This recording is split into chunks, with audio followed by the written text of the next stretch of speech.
Support comes from the Missouri Forest Products Association. Missouri produces wood pallets, railroad ties, white oak barrels, hardwood floors, and more. Details on the variety of products made in the state are at choosewood.com. We hope you enjoy listening to this podcast of St. Louis on the Air, brought to you by University College at Washington University. With undergraduate and graduate programs, part-time, evening, and online. University College at Washington University, offering world-class education within reach. Welcome to St. Louis on the Air. I'm Don Marsh.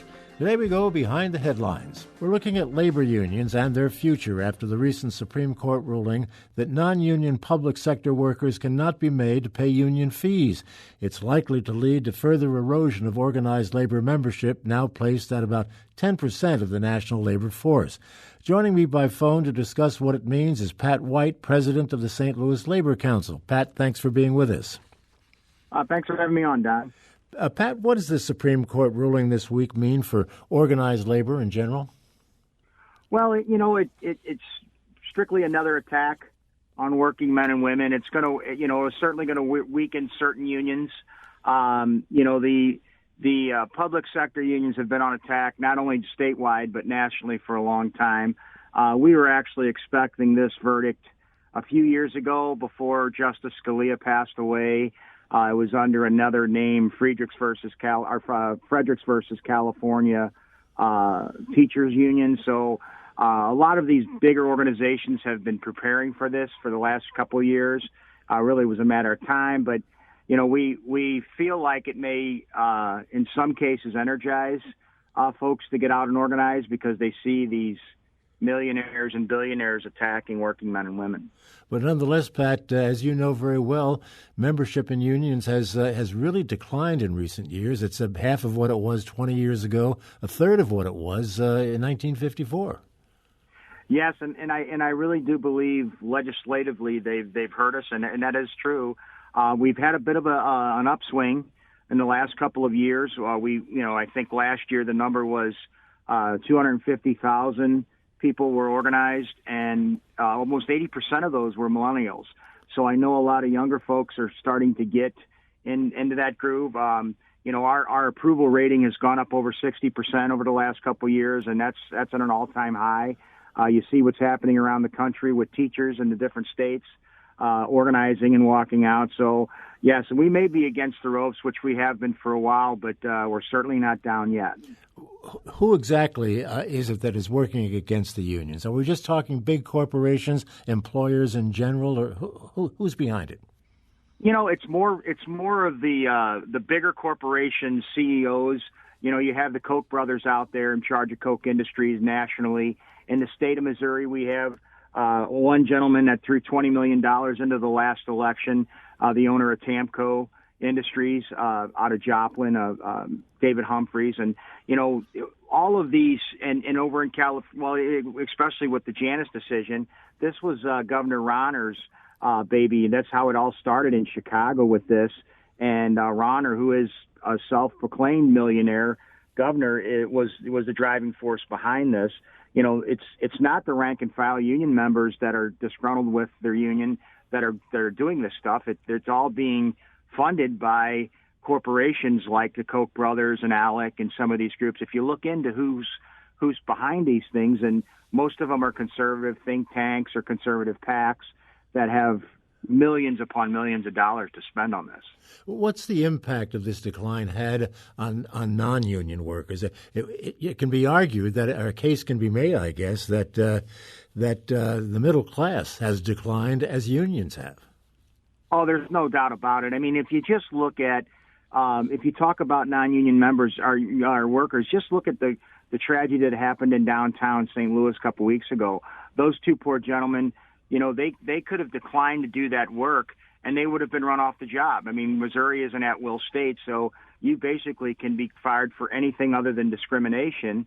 And, if they would have refused to do that work, even under safety grounds, they would have been thrown off the job. Now, we had three union members on that same job a couple weeks before that refused to get in the bucket without being tied off. So the effect is, in non-union states and right-to-work states, on-the-job deaths go up 58%.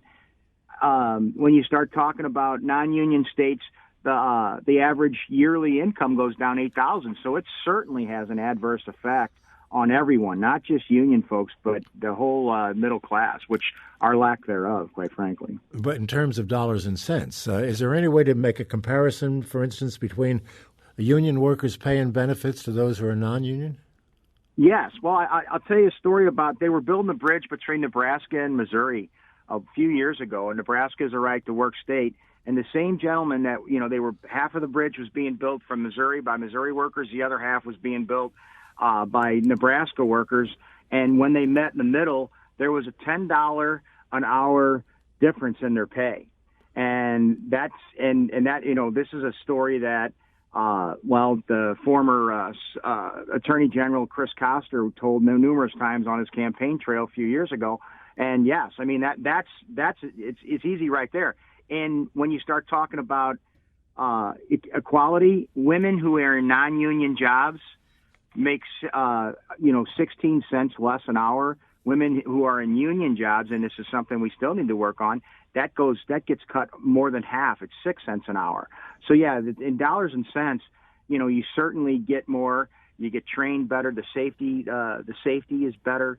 But yeah, and if you look at the top 7 out of the top 10 states that lead in poverty levels are non-union states or right-to-work states. And so there's numerous things out there that I could tell you, but I'd encourage people to get online and look at that stuff themselves. So what can the strategy be for people like yourself going forward in terms of trying to bolster membership and therefore have more influence? Well, certainly educating people, having people look around. When we start talking about right-to-work states, it really started in states like Mississippi and Arkansas. They've been right-to-work for years. And look at their poverty level. Look what they spend on education. Just stuff like, we're just trying to educate not just the union worker, but all workers. And the effect that this kind of legislation, not just the Janus decision, but what we're working on with Prop A in August, how all that stuff has to do. And that, elections have consequences. Pay attention. Anything from that, the dog catcher you may be voting on in your little municipality could be a state senator or a U.S. senator someday. So we're asking people to pay attention to the elections and that they have consequences and really think about it before you go to the ballot box.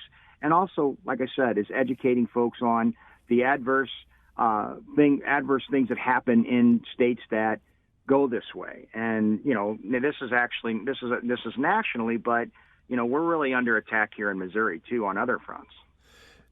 Would you anticipate that the Janus decision, the decision reached this week by the court, will have an impact on that August vote on right to work?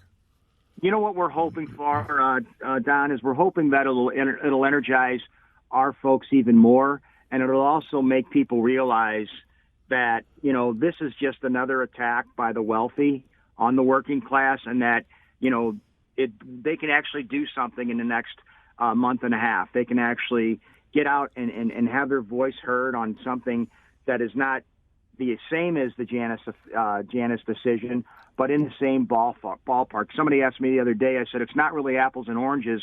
It's almost like oranges and tangerines. They're very close.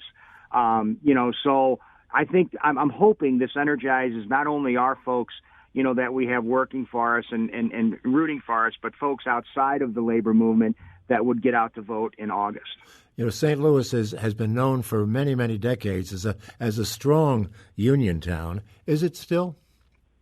Absolutely it is. And I'm very humbled and honored to represent those union men and women. I just left a construction site down at Wash U and talked to men and women. One young lady, it was her first day on the job, and she's a laborer out of Labor's Local 42 in St. Louis. And she looked like she could be 12, but I'm sure she was in her 20s.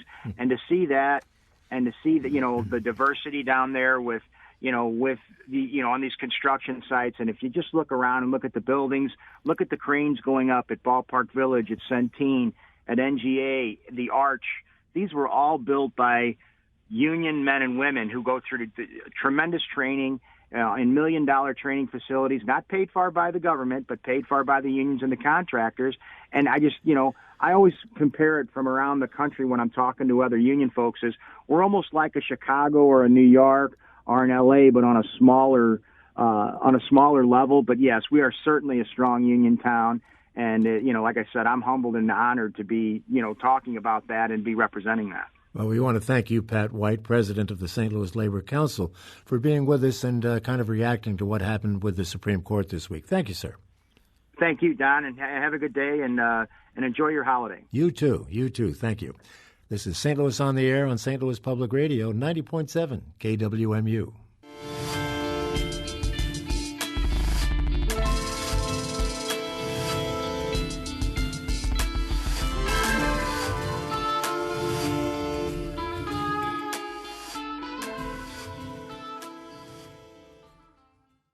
Support comes from the Missouri Forest Products Association, committed to conservation and careful management of the state's forests to make them more resilient and better habitats for wildlife.